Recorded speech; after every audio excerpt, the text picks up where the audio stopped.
क्या युवा भी इस भक्ति में डूबे हैं, उनसे बात करेंगे। आपका शुभ नाम क्या? भावना। भावना जी, नाम बहुत अच्छा है। अक्सर भावनाओं की मैं कदर करता हूँ आपके। और हरियाणा के अंदर आप आए हैं, कहाँ से आप? हम पूना महाराष्ट्र से आए। जी बिल्कुल, महाराष्ट्र वो एक वेल एजुकेटेड एरिया है जहाँ से बहुत मुश्किल है कि अंधविश्वासों में लोग आते हैं। कौन सा जादू हो गया जो हरियाणा में आकर के यहाँ आकर पार्क में संत रामपाल दास के चरणों के लिए आते हैं? संत रामपाल जी महाराज जी का जादू यही है, जो तत्व ज्ञान, जो आध्यात्मिक ज्ञान उन्होंने ऑथेंटिक प्रूफ्स एंड फैक्ट के साथ दिया है, बस उसी का जादू हम पर हो गया, इसीलिए हम उस परमात्मा के लिए यहाँ पे आए हैं। जी जी जी बिल्कुल। मैं दूसरा नेक्स्ट क्वेश्चन करना चाहूँगा।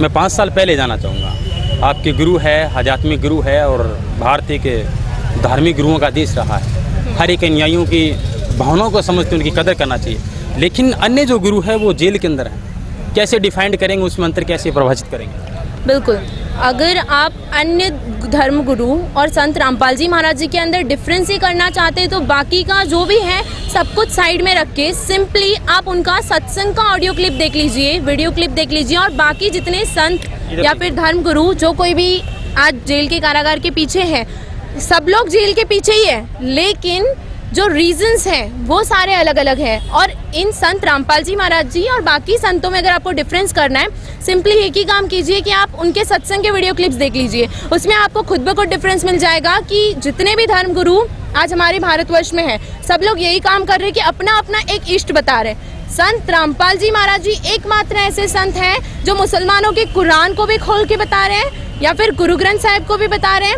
या फिर अपने इंडिया मतलब जो मोस्ट कॉमन इंडिया में गीता जी को जो मानते हैं उनको भी खोल के बता रहे हैं। और जितने धर्म शास्त्र हैं अपने सभी को खोल के उसके अंदर से ऑथेंटिक प्रूफ बता रहे हैं कि कौन है वो एक परमात्मा। भावना, मैं आपको बीच में रोकना चाहूँगा। जिस तरीके से आपने कहा कि आध्यात्मिक नॉलेज हर एक इंसान की ज़िंदगी में भी होता है, और आपको मैं पूरे दावे के साथ कह रहा हूँ कि हिंदुस्तान के अंदर 100% में से जो बाबाएँ हैं उनमें से शायद 10% बाबाओं को पता होगा कि हिंदू धर्म का जो सदग्रंथ है वो गीता है, और गीता के अंदर अध्याय कितने हैं। मैं मानता हूँ इस बात को, लेकिन मैं मेन मुद्दे की जो बात पूछ रहा हूँ आपसे, सीधा और स्ट्रिक्ट सवाल मेरा यही आपसे, क्या रीज़न रहा, किस पुस्तक की वजह से ये सब बवाल हुआ कि आज संत देशद्रोह का मुकदमा फेस कर रहा है? बिल्कुल, संत रामपाल जी देशद्रोही होने का मुकदमा इस कारण से फेस कर रहा है क्योंकि देखिए, जब संत रामपाल जी महाराज जी ने पूरे विश्व को आमंत्रण दिया था कि अगर आपके पास में सच्चा ज्ञान है तो आप हमसे ज्ञान चर्चा कीजिए, ताकि जनता को भी तो पता चले ना कि सच्चाई क्या है, ठीक है।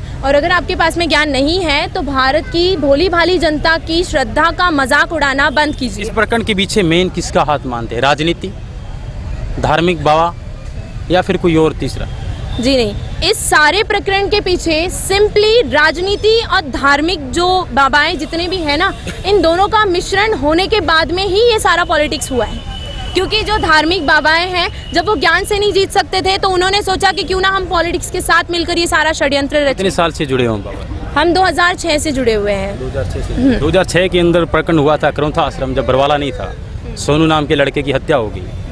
उसके बाद बाबा को अंदर ले जाया गया और 2 साल तक जेल की सलाखों के पीछे रहे, और अचानक जमानत मिले, बाहर आए, 100 किलोमीटर दूर जा कर के अपना रैन बसेरा बसाया। लोगों का कहना है हाँ, बिल्कुल। किस तरीके से एग्जिट पोल को आप तैयार करोगे ताकि लोग आपसे सैटिस्फाई हो कि मेन पीछे कारण क्या था और आज क्या क्या हो रहा है? देखिए, संत रामपाल जी महाराज जी के साथ में जो कुछ भी पहले से लेके अब तक जो कुछ भी होते आ रहा है, सब कुछ मेन मतलब मुद्दा आध्यात्मिक ज्ञान का ही आ रहा है और सच्चाई का ही आ रहा है। क्योंकि उनकी कोशिश एक ही है कि भारत की या फिर पूरे विश्व की जो भोली भाली जनता है जो कि भगवान में बिलीव करती है, या फिर आर्य समाज को विशेष टारगेट किया जा रहा है संत रामपाल दास की कम्युनिटी के द्वारा, कि मूल जड़ है वो विवाद का यही है।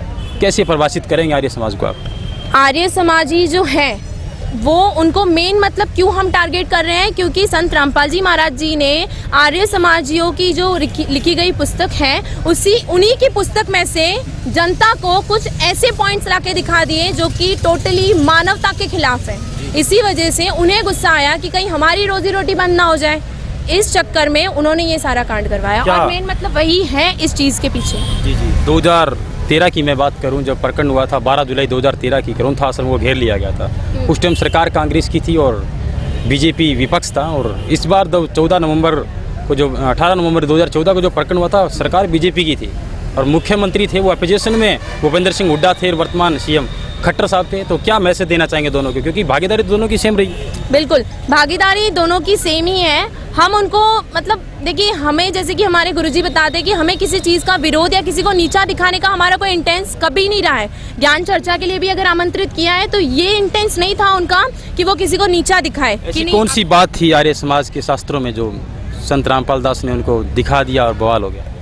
दर्शक जानना चाहते हैं, मैं नहीं। जी हाँ, बिल्कुल। संत रामपाल जी महाराज जी ने जो कुछ भी ऐसी टिप्पणियाँ आर्य समाजियों के ऊपर की गई थी, उनमें से सबसे पहला पॉइंट जो कि उनकी किताबों में स्पष्ट रूप से लिखा गया था, जो विवाह की जो उम्र उन लोगों ने एक लड़का और एक लड़की की बताई थी, सबसे मेन टिप्पणी तो वही थी जो हमारे मानवता के टोटली खिलाफ है कि एक आदमी जो कि टोटली बुजुर्ग है उसके साथ अगर आप एक छोटी बच्ची या फिर एक जवान लड़की की शादी करवाते हो तो क्या ये सही है? आप जो मानव समाज है, हम खुद सोच समझ सकते हैं, खुद सच्चाई को जान सकते हैं ना, तो थोड़ा सेंस लगा के सोचिए, क्या ये मानवता के साथ है? सबसे मेन पॉइंट तो यही था। बाकी जो आध्यात्मिक पॉइंट है वो ऐसे बहुत से पॉइंट है, अगर आप संत रामपाल जी महाराज जी के वीडियो क्लिप्स देखोगे तो आपको उनके अंदर स्पष्ट हो जाएगा कि वो कौन से और पॉइंट्स हैं। भावना, लास्ट और अंतिम फाइनल क्वेश्चन मैं आपसे करना चाहूँगा, क्या क्वालिफिकेशन है आपकी? मेरा अभी मैं ग्रेजुएशन कर रही हूँ, BSc। ग्रेजुएशन के बाद में आप पढ़ाई जो कर रहे हैं, क्या आप आइडियल, अगर मैं पूछूं आपको, तो आपका आइडियल कौन होगा भविष्य के अंदर? जिस तरीके से आप इतनी कम उम्र के अंदर एक आध्यात्मिक तरफ अग्रसर हो रहे हैं। अक्सर हिंदुस्तान एक देश है, वो युवाओं का देश है और इसमें टेक्नोलॉजी बहुत ज़्यादा लगभग बढ़ रही है। 1951 की अगर मैं बात करूं तो आज बहुत ज़्यादा फर्क हो गया है और अक्सर लोग अंधभक्ति के शिकार होते हैं। तो आपके आइडियोलॉजी कौन है और थोड़ा सा युवाओं को क्या मार्गदर्शक देना चाहेंगे? देखिए, जैसे कि टेक्नोलॉजी बहुत बढ़ रही है माना, लेकिन कहीं ना कहीं ये साइंस एंड टेक्नोलॉजी भी उस परमात्मा की ही देन है, क्योंकि जिसने संसार को बनाया उसी ने सब कुछ किया है। ठीक है, ये जो साइंटिस्ट वगैरह जिनको हम देखते हैं सिर्फ एक आधार है कि इन्होंने ये चीज़ क्रिएट की है, लेकिन कहीं ना कहीं ये टेक्नोलॉजी भी उस परमात्मा की ही देन है। और जहाँ पे साइंस एंड टेक्नोलॉजी खत्म होती है वहीं पे अध्यात्म शुरू हो जाता है। ये बहुत अच्छा जवाब दिया आपने। कहीं वर्तमान में इसरो की अगर मैं बात करूँ तो उन्होंने बहुत कोशिश की चंद्रमा पे जाने का, मापदंड करने का, अंततः वो फेल हो गए थे। कहीं ना कहीं वहाँ पे भगवान का रोल जरूर है, कहने का मतलब। देखिए, कहीं ना कहीं भगवान अगर ये ऐसी कोई चीज़ें बताते हैं तो वो इन शॉर्टली आपको यही गाइड करना चाहते हैं कि देखिए, इंसान थोड़ी सी सफलता पाके ये सोच लेता है कि नहीं, मैंने बहुत कुछ पा लिया या फिर मैं सब कुछ कर सकता हूँ, लेकिन ऐसी जो चीज़ें होती है ना, इससे वो परमात्मा एक ही चीज़ बताना चाहता है कि नहीं बच्चों, आप सब कुछ नहीं कर सकते। कहीं ना कहीं वो समृद्ध जब तक आपके साथ ना हो ना, तब तक आप कुछ नहीं पा सकते। भावना, लास्ट क्वेश्चन आपसे करना चाहूँगा, उम्मीद है कम बैक करेंगे संत रामपाल? जी हाँ, उम्मीद नहीं, 102% हमें यकीन है। इसको उम्मीद नहीं, इसे हमारा 102% यकीन कहते हैं कि संत रामपाल जी महाराज जी आएंगे। और जिस समय अब इस बार वो आएंगे ना, तब अच्छों को उनके आगे घुटने टेकने पड़ेंगे, इस तत्व ज्ञान के आगे उनको घुटने टेकने पड़ेंगे। और संत रामपाल जी महाराज जी इस बार जब बाहर आएंगे ना, तब पूरे विश्व में एक झंडा, एक भाषा और एक ही परमात्मा की पूजा होगी, और वो है संत कबीर जी।